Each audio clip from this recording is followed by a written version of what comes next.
অনেকেই দেখছি পদ্মা সেতু বানাতে খরচ বুর্জ খলিফার দ্বিগুণের বেশি হওয়াতে অবাক হচ্ছেন। তাদের জন্য এই ভিডিওটি। এত বড় একটা প্রজেক্ট আমরা প্রায় শেষ করে ফেলেছি। আমাদের আসলে আনন্দিত না হওয়ার কোনো কারণ নেই। দেশের মানুষের টাকায় আপনার আমার টাকার এই সেতু আর পদ্মা সেতুর সাথে স্যাটেলাইট, বুলেট ট্রেন এসব প্রজেক্টেরও তুলনা চলে না। সেসবের দরকার কতটা তা নিয়ে ডিবেট হতে পারে, বাট এই সেতুটা অনেকদিন ধরেই একটা নেসেসিটি। একটি দেশ অর্থনৈতিকভাবে উন্নত হতে হলে দরকার দারুণ একটা যোগাযোগ ব্যবস্থা। দক্ষিণাঞ্চলের সমুদ্র বন্দর সমূহের থেকে পণ্য আদান প্রদানে মানুষের যাতায়াতে কি পরিমাণ সুবিধা হবে।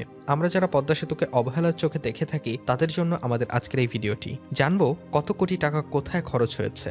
পদ্মা বাংলাদেশের খুব কম মানুষ মনে হয় আছে যে পদ্মা সামনাসামনি দেখেনি। আপনি পদ্মাকে দেখলে কি দেখেন? এর প্রস্থ? অবশ্যই প্রস্থ, কারণ গভীরতা আর স্রোতের বিশালতা এত সহজে বোঝা যায় না। নদীর গভীরতা কত জানেন? পানির প্রায় 40 মিটার নিচে নদীর তলদেশ। মিটার কিন্তু, ফিট না। 40 মিটার মানে 131 ফিট, প্রায় 10 ফিট করে সাধারণত এক তলার হাইট। সেই হিসেবে পদ্মা নদীর তলদেশ থেকে পানির পৃষ্ঠের হাইট হলো 13 তলা বিল্ডিং এর সমান। তাহলে ব্রিজের কলামগুলো, যেগুলোকে আসলে সিভিলের ভাষায় পিয়ার বলে, 13 তলা বিল্ডিং এর সমান হতে হবে। কিন্তু কলাম যদি মাটিতে গাঁথা না থাকে, পদ্মার যে স্রোত, কলাম তো ভেসে চলে যাবে। কি মনে হয় 13 তলার সমান লম্বা কলাম ভেসে যাবে না? যাবে ভাই, এটা পদ্মা। তো কলাম মাটিতে গেঁথে দিতে হবে। কতটুকু গাঁথবেন? পদ্মার তলদেশের মাটি হলো বালি টাইপের, নরম কাদা টাইপ, পাথরের মতো শক্ত না। বেডরক প্রায় 8 কিলোমিটার নিচে বলে ধারণা করা হয়। 8 কিলোমিটার হলো মাউন্ট এভারেস্টের উচ্চতা। তো বেডরক পর্যন্ত যাওয়ার স্বপ্ন না দেখাই ভালো। অনেক দেশেই বেডরক অনেক অল্প নিচেই পাওয়া যায়। তাদের দেশে যে কোনো স্ট্রাকচার বানানো অনেক কম খরচের ব্যাপার, কারণ তাদের ফাউন্ডেশন বানানো অনেক সহজ, খরচও কম। আমাদের এদিক দিয়ে কপাল খারাপ। যাই হোক, তাহলে পদ্মা নদীর ব্রিজের পাইল কতটুকু দিতে হবে? বর্ষাকালে যখন অতিরিক্ত স্রোত থাকে, এই পদ্মার তলদেশের বালির মতন মাটি ধুয়ে চলে যায়। এটাকে স্কাওয়ার হওয়া বলে। পদ্মা নদীর স্কাওয়ার হওয়ার সর্বোচ্চ রেকর্ড হলো 65 মিটার প্রায়, বা 61 মিটার। মানে নদীর নিচ থেকে 65 মিটার মাটি ধুয়ে চলে গেছে, মানে 213 ফিট, মানে 21 তলা বিল্ডিং এর সমান হাইটের মাটি ধুয়ে চলে গেছে। আমার নিজেরই বিশ্বাস হয় না এত মাটি কিভাবে ধুয়ে চলে গেল। পদ্মার এই 21 তলার সমান মাটি ধুয়ে চলে যাবার রেকর্ড, বা এত বেশি পরিমাণ সেডিমেন্ট বা মাটির কণা ট্রান্সপোর্ট করার রেকর্ড অন্য কোনো নদীর নেই। এ অবস্থায় পানির নিচে মাটি পেতে হলে আপনাকে নিচে নামতে হবে 13 + 21, অর্থাৎ 34 তলা। তাহলে আপনাকে ব্রিজের যে কলামগুলো দিতে হবে সেগুলোকে 40 + 65, অর্থাৎ 105 মিটারের বেশি লম্বা হতে হবে, মানে 34 তলা বিল্ডিং এর চেয়ে লম্বা কলাম। এখন নদীর কোনো জায়গায় স্কাওয়ার বেশি হয়, কোথাও কম হয়। আপনি ঠিক শিওর না কোথায় কতটুকু স্কাওয়ার হয়ে আপনার সাথের পদ্মা ব্রিজের কলাম বের হয়ে যাবে, মাটিতে গেঁথে থাকবে না। ফলাফল হিসেবে আপনার এত সাধের লম্বা কলামটা ভেসে যাবে। এজন্য মোটামুটি এভারেজ 120 মিটার পাইল দেওয়া হয়েছে। 120 মিটার মানে প্রায় একটা 40 তলা বিল্ডিং। এই 40 তলা বিল্ডিং এর সমান লম্বা পাইল বসানো হয়েছে। 120 মিটার কথাটা প্রথমে শুনে ভেবেছিলাম ভুল শুনেছি, 120 ফিট নিশ্চয়ই হবে। পরে আরো অনেকবার শোনার পর বুঝলাম 120 ফিট না, মিটার। এটা গেল পাইলের ডেপথ। এবার চলেন দেখি পাইলের সাইজ কেমন, শেপ কেমন। পাইলগুলো গোল গোল 40 তলা বিল্ডিং এর সমান লম্বা সিলিন্ডার। এই সিলিন্ডারের ব্যাস হলো 3 মিটার, মানে প্রায় আপনার রুমের ফ্লোর থেকে ছাদ পর্যন্ত। এটা হলো ব্যাস। পাইলগুলো বানানো হচ্ছে স্টিলের পাত দিয়ে। বেশ পুরু এই পাতগুলোকে মুড়িয়ে সিলিন্ডার বানানো হচ্ছে। এই সিলিন্ডার জ্যামিতিক হারে অ্যাটাচ করা হবে, মানে 1 মিটার লম্বা সিলিন্ডারের সাথে 1 মিটার লম্বা আর একটা পার্ট। এবার এই 2 মিটার লম্বা সিলিন্ডারটার সাথে আর একটা 2 মিটার লম্বা সিলিন্ডার। এভাবে 20 তলা বিল্ডিং এর সমান লম্বা একটার সাথে আরেকটা 20 তলার সমান লম্বা পাইলে জোর দিয়ে বানানো হচ্ছে একটা পাইল। এই যে বিশাল লম্বা পাইলগুলো, আপনার কি মনে হয় কে ধরে তুলে নিয়ে গেছে? কে বসালো এগুলো? সুপারম্যান? এই পাইলগুলোর জন্যই জার্মান থেকে স্পেশাল হ্যামার আনা হয়েছে। একটা হ্যামার তো পদ্মা সেতুর জন্যই বানানো হয়েছে এমন শুনেছিলাম। স্পেশাল ক্রেন, স্পেশাল হ্যামার, এলাহি কাণ্ড চলছে মাওয়া জাজিরায়। এই পাইলগুলো ফাঁপা। মাটিতে বসানোর পর এদের মধ্যে স্যান্ড দিয়ে ফিল করা হবে। পাইলগুলোতে জং ধরতে পারে, যদিও বা ধরে 100 বছরে ক্ষয় হবে 10 মিলিমিটার। 50-60 মিলিমিটার তখনও থাকবে। এটা টেস্টেড, কতটুকু ক্ষয় হবে জং ধরলে। পদ্মা সেতুর ডিজাইন লাইফ 100 বছর, মানে 100 বছরে পাইলের থিকনেস কমা ছাড়া অন্য কিছু হবে না ইনশাল্লাহ। এই পাইলগুলোকে আসলে কেসন বলে, পিওর সিভিল ইঞ্জিনিয়ারিং এর ভাষায়। এত গেল একটা পাইলের কাহিনী। কি মনে হয় আমাদের সাথের পদ্মা ব্রিজের কলাম, যাকে আমরা পিয়ার বলি, এই একটা পাইলের উপর দাঁড়িয়ে থাকবে? যদি এই পাইলের নিচে মাটি সরে যায়, যদি পাইল ভেঙে টেঙে যায়, এই জন্য প্রতি কলামের নিচে 6টা করে পাইল থাকবে। মাকড়সার যেমন 8টা পা 8 দিকে থাকে, এই পিয়ারের পাইলগুলো তেমন 6 দিকে ছড়িয়ে যাবে। পাইলগুলো ভার্টিক্যাল ভাবে কিন্তু মাটিতে বসানো হবে না, বাঁকা করে ইনক্লাইন ভাবে ঢোকানো হবে।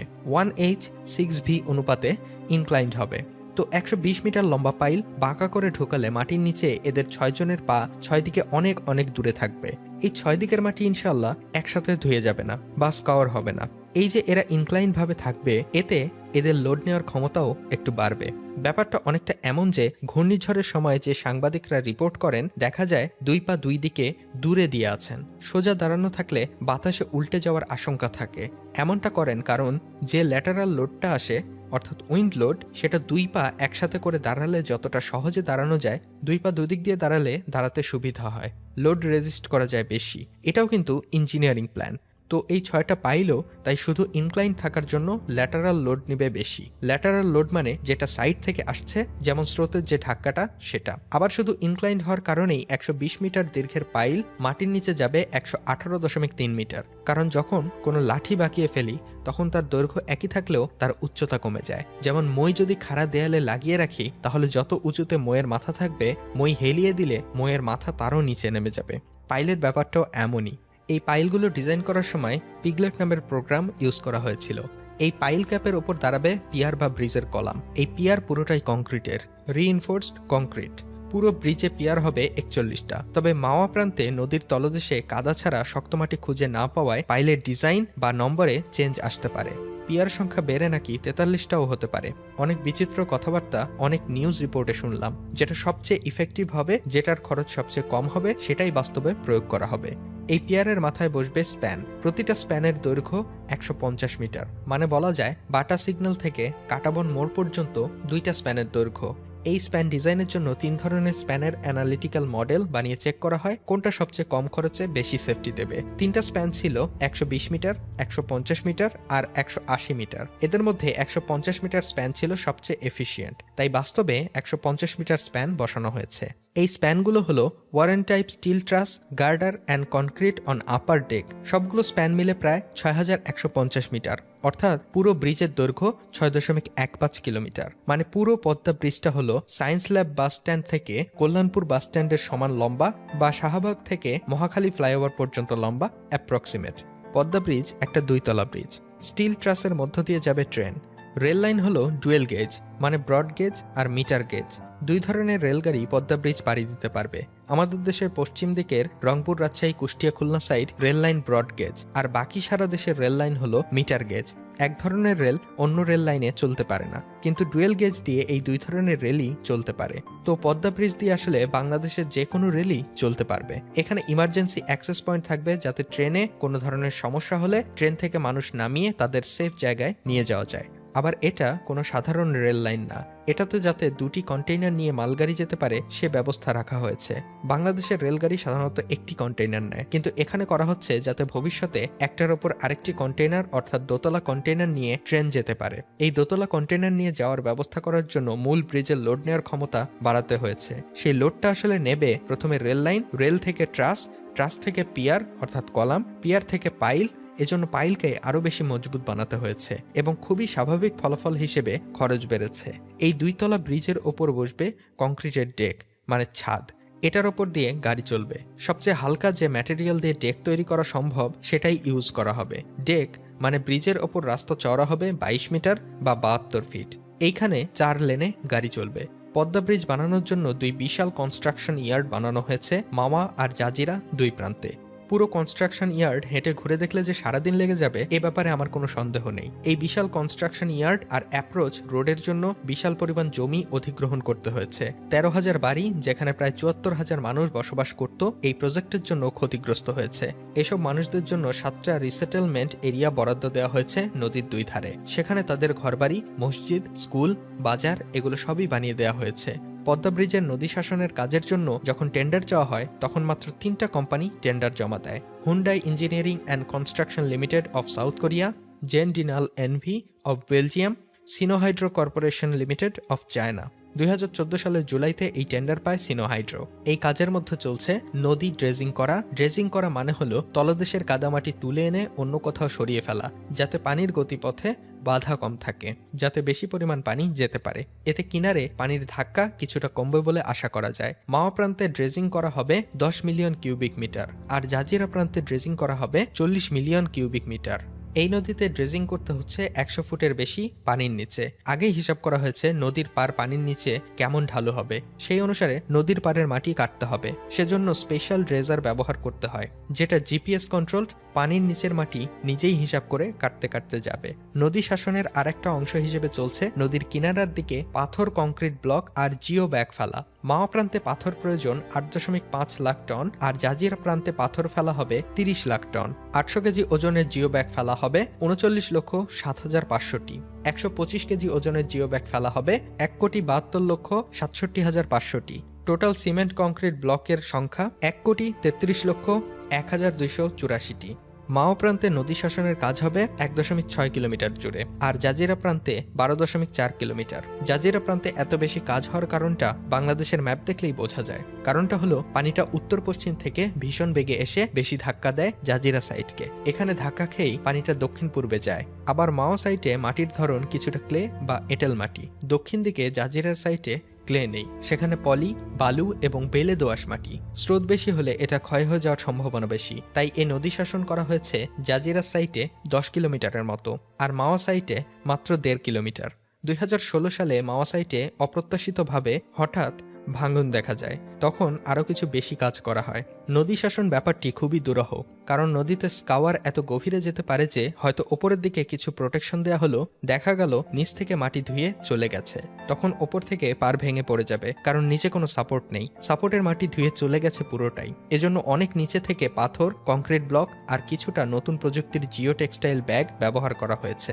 তবে পদ্মার মতো একটা রাক্ষসী নদী যে কিনা 65 মিটার স্কাওয়ার করে ফেলে, তাকে কতটা শাসন করা যায় বা শাসন করে কিবা কতটুকু লাভ হয়, এ ব্যাপারে আমি কনফিউজড।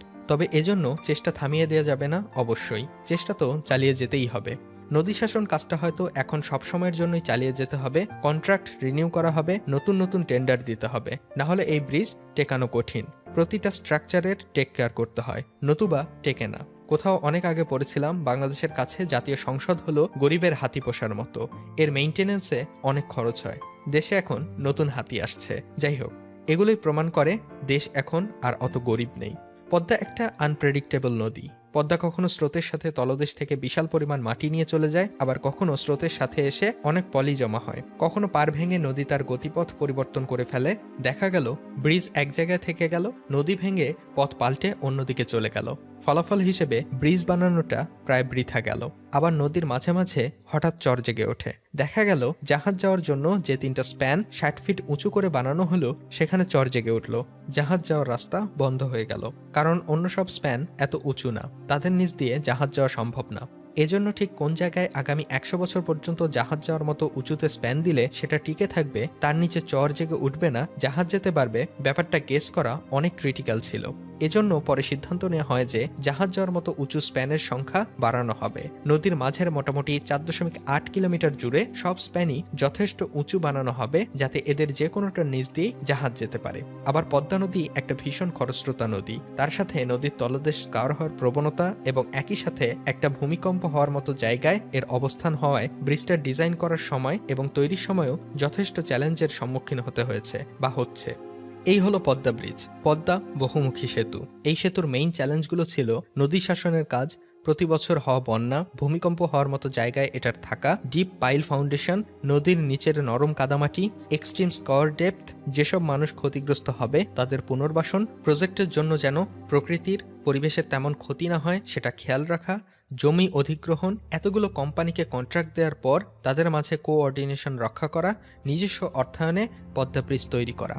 চ্যালেঞ্জগুলো দেখলে মনে হয় বাংলাদেশের মানুষ উঠে পড়ে লেগে গেছে শুধু একটা ব্রিজ বানাবে বলে। প্রকৃতির সাথে কি নিরন্তর এক যুদ্ধ শুরু করেছে শুধু একটা ব্রিজের জন্য। এই ব্রিজ আসলে অনেক ত্যাগের, অনেক ভালোবাসার। ভিডিওর কথাগুলো সংগৃহীত। প্রিয় দর্শক, এরপরও অনেকেই নেগেটিভ কথাবার্তা ছড়িয়ে যাচ্ছে। তাদের বিপরীতে আমার ব্যক্তিগত কথা বলতে গেলে আমি অবশ্যই দেশের এত বড় একটি অর্জনে খুবই গর্বিত। আমার মতো আপনিও গর্বিত হলে ভিডিওটির কমেন্ট বক্সে ইয়েস লিখে জানিয়ে দিন আপনার মনের অনুভূতি। পাশাপাশি ভিডিওটিতে অবশ্যই একটি লাইক দিন ও অনেক অনেক শেয়ার করে সবার মাঝে ছড়িয়ে দিন। আরও এমন নানান অজানা তথ্য ও জীবনের কথা জানতে আমাদের চ্যানেলটি সাবস্ক্রাইব করে আমাদের সাথেই থাকুন।